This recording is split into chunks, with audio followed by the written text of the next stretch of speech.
Uma vez Flamengo, sempre Flamengo. Flamengo sempre eu hei de ser. É o meu maior prazer.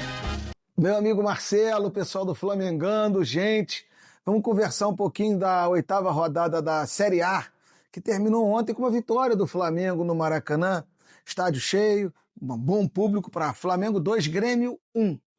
Cara, o que é o jogo? O jogo era um Grêmio desfalcado, um Flamengo desfalcado. Primeiro tempo, o Grêmio teve a bola. Um chute que não foi no gol, foi em cima. Logo no início, o JP matou uma bola, rolou para trás, o Pavão chutou para fora. O restante, o Grêmio teve a bola, mas não cria nada, não é incisivo a gol, não é capaz. A defesa do Flamengo soberana. E o Flamengo com um pouco de dificuldade, com menos posse, mas mais agudo. O Flamengo com jogadores mais capazes. Teve a contusão do Cebolinha e depois do menino Igor Jesus, entraram primeiro o Bruno Henrique e depois o Luiz Araújo. O Luiz Araújo foi fazer a diferença na partida. Esse Luiz Araújo talvez seja a única coisa boa da era Sampaoli, foi indicado pelo Sampaoli. Porque ele é um jogador, ele é um atleta, ele é atleta no sentido da palavra, ou seja, ele tem um porte físico muito bom, e então ele é forte, ele não é derrubado com facilidade. Ele, apesar de ser forte, ele é veloz, ele tem bom chute e ele ajuda na recomposição. Quando ele foi titular no estadual, que o Flamengo jogava com menos jogadores no meio, cara, ele jogou, foi um passeio. A torcida pode não gostar muito dele em alguns momentos, porque ele demorou realmente a se adaptar quando veio dos Estados Unidos, mas ele é bom. Ele é um cara que, por exemplo, para jogar em La Paz na Libertadores, não tem negócio de altitude com ele não, ele é atleta. Ele vai jogar lá na Bolívia igual se ele estivesse jogando ali no Maracanã. Então ele é um cara útil. Ele entrou, desfez 4 no meio, né? Quer dizer, aí o Gerson foi jogar no meio, na verdade, mas o Flamengo ficou mais agudo. E aí o Flamengo já tinha tido uma oportunidade de gol, mas o jogo não era... O jogo era muito assim, meios. Aí ele entrou, meteu uma bola na trave, um chute de fora, e depois ele vai carregando, conduzindo a bola e chuta e faz 1-0 vencendo o Rafael Cabral. Vem o segundo tempo, o Flamengo bem melhor do que o Grêmio. Não sei se o Grêmio cansou, começou a haver um espaço entre a defesa do Grêmio e o meio-campo do Grêmio, que os jogadores do Flamengo vinham com a bola dominada. Aí o Lohan deitou e rolou, né? O Lohan fez uma jogada em profundidade, a bola veio para o Pedro percebeu o Luiz Araújo. Pedro foi inteligente, se ele gira, tinha um monte de jogador do Grêmio. Ele dá o tapa para o Araújo recebe na área, bate cruzado, faz 2-0 para o Flamengo. Nisso, o Flamengo ainda teve a cabeçada do Davi Luiz na trave, uma cabeçada lindíssima no travessão. Teve o Pedro num escanteio, a bola cruzada, a bola bate no Dodge, jogador do Grêmio, se oferece ao Pedro, ele gira para fora. O Grêmio, apesar de não abdicar em nenhum momento de atacar, foi chutar uma bola para o Rossi defender aos 28,5. Aí ele chuta, o Rossi defende, a jogada fácil. Aí tem a jogada seguinte, o jogador Luiz Araújo cruza e o jogador do Flamengo, se eu não me lembro, acho que foi o Pedro. Eu sei que tem um arremate a gol. O Rafael Cabral sai mal, o Pedro chuta, mas ele se recupera e defende. E na jogada seguinte, é uma jogada muito perigosa do Grêmio, o Natan corta o Wesley para dentro, chuta e o Rossi defende. E aí, o Flamengo dominou o segundo tempo todo, senhor do jogo. Eu ia dar nota 10 para a defesa do Flamengo, porque superou o ataque do Grêmio, mas na última bola, o Edenilson entrou aos 30 minutos, melhorou o Grêmio, né? A bola é cruzada na área e há uma linha de passe na área do Flamengo. O Kahneman cabeceia e o Edenilson faz o primeiro gol dele, se não me engano, com a camisa do Grêmio. Grêmio 1, Flamengo 2. Mas a vitória foi garantida. 9 jogos nesse período de data FIFA e Copa América sem o meio-campo titular. O Flamengo já venceu, ou seja, o Grêmio também tinha desfalques, mas a coisa está andando, pelo menos andou nessa primeira partida. É um problema a contusão do Igor Jesus, porque com Pulgar na seleção chilena, Alan machucado, Igor Jesus machucado, já jogou improvisado o Léo Ortiz. Qual vai ser o volante domingo na Arena da Baixada contra o Atlético Paranaense? O Atlético, que terça-feira na rodada ganhou de 3-1 do Criciúma de virada, eu acho que o Cuca percebeu que o Mastriani tem que jogar sempre. Os jogos da Sul-Americana, quando o Atlético dominou, o Ameliano dominou lá os times do Uruguai e não fazia gol, deixaram muito claro que quem é o jogador de finalização do Atlético Paranaense é o Mastriani. Ontem ele fez os 2 gols, virou o jogo. Depois, no final da saída errada da defesa do Criciúma, o Coelho fez o 3º gol, o Coelho, né? 3 Atlético, 1 Criciúma. Mas, não foi terça não, foi ontem, perdão. Mas, então, se o Atlético tem volume pelos lados do campo, procurando o Mastriani, tem que romper esse volume. Quem rompe isso? Os volantes na marcação. Se não tiver jogador da posição, realmente um problema que o Flamengo pode ter na Arena da Baixada. E tem que se aproveitar do momento bom do Pedro. O Pedro tem sorte contra o Atlético Paranaense e eu acho que o Luiz Araújo pode ir para o jogo na Arena da Baixada. Não sei se o Cebolinha vai ter condição. Eu não sei se ele vai botar o Bruno Henrique ou o Luiz. O Bruno Henrique é um jogador, todo mundo sabe, que eu gosto muito, como o Gabigol, mas o Bruno Henrique não entrou tão bem quanto o Luiz Araújo. O Luiz Araújo está mais sedento a gol, está mais incisivo a gol. Mas o Bruno Henrique na bola aérea é muito bom.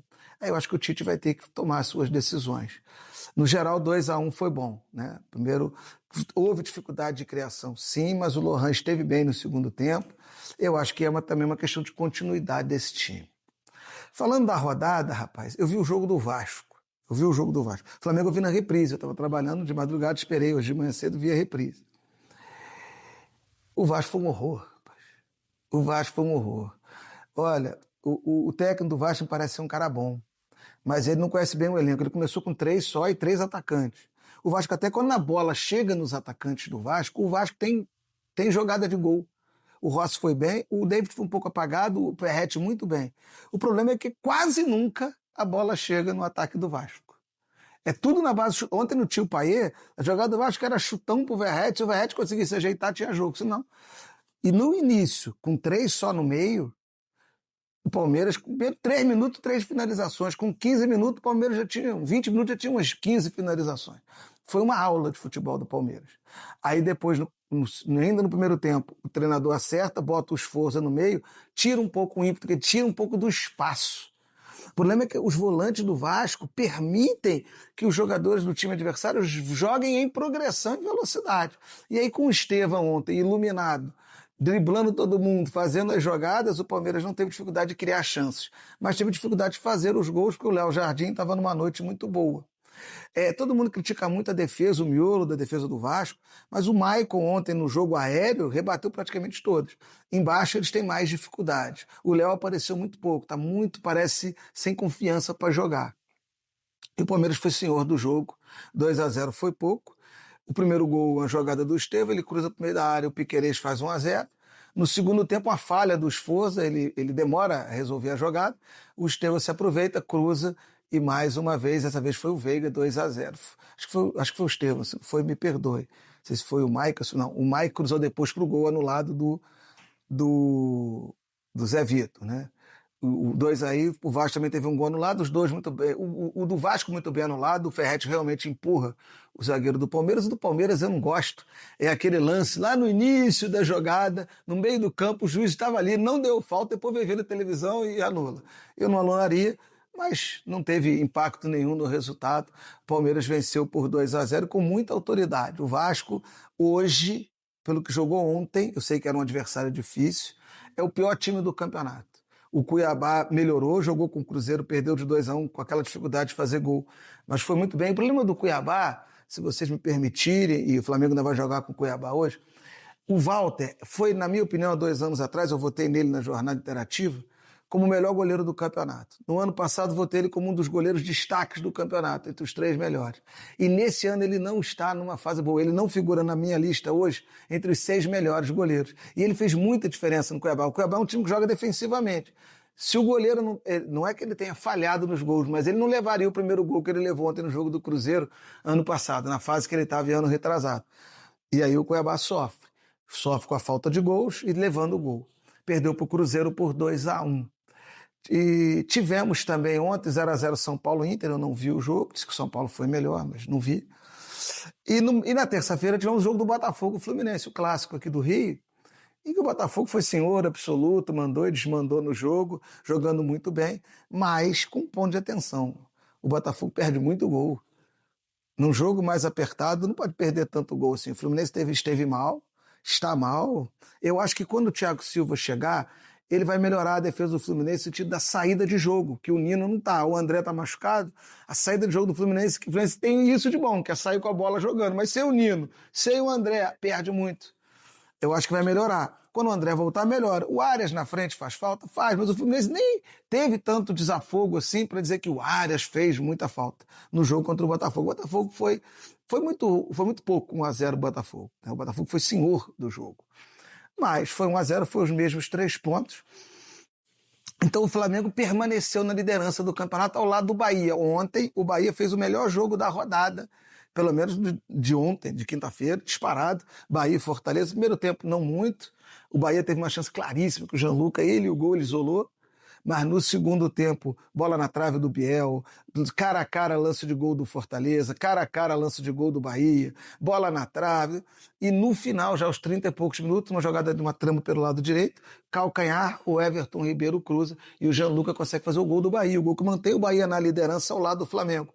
O Bahia é co-líder, né? Ele é vice-líder, porque o Flamengo tem um saldo de gols melhor, o Flamengo sustenta a ponta, mas ao lado do Bahia. O Bahia continua não rateando até aqui. O jogo foi muito parelho, a última bola do jogo foi uma falta que passou triscando a trave do Bahia.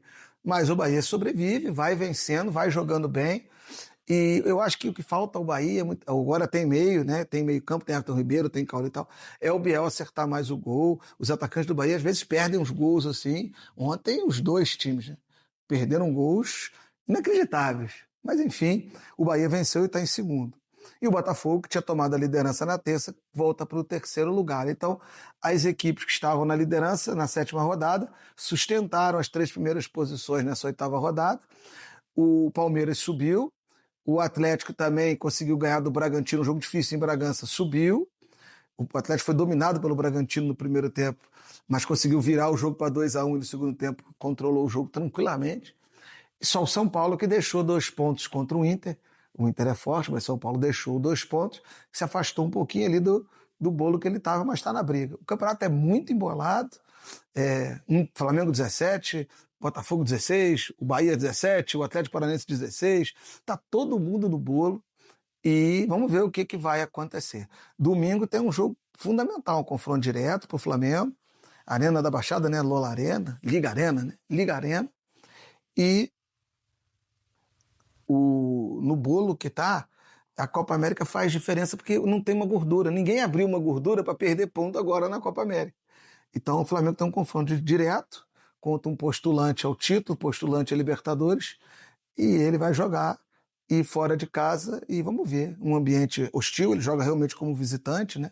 Na Arena da Baixada do Flamengo não tem alguns jogos que o Flamengo faz fora de casa, mas o Flamengo lá não, então o Flamengo vai precisar mostrar força. E não podemos esquecer, o Gabigol tem muito estrela no jogo contra o Atlético, e o Pedro também. O Gabigol não tem sido utilizado, mas eu acho que é um jogador que não se pode nesse momento. Vamos ver como é que as coisas vão andar. O Gabigol acho que ainda vai ser útil nesse time aí do Flamengo. Então, pessoal, acho que sobre a Série A é isso. Depois a gente volta para conversar mais, mas eu não posso deixar de mandar um abraço para o Eduardo França, que é inscrito aqui no canal, corintiano, lá de São Paulo, gosta muito da gente aqui, acompanha nossas resenhas. Eduardo, obrigado, irmão. Você é o cara. Comenta aí tudo que você quiser, que a gente tenta sempre fazer o melhor aí, responder o que você gostaria que a gente tratasse aqui. Por mais dizer que segunda-feira, não podemos esquecer, tem a Live Raiz, 21 horas. Um abraço, Marcelo. Sigamos juntos no mais querido canal Flamengano. Um abraço. Uma vez Flamengo, sempre Flamengo. Flamengo sempre eu hei de ser. É o meu maior prazer.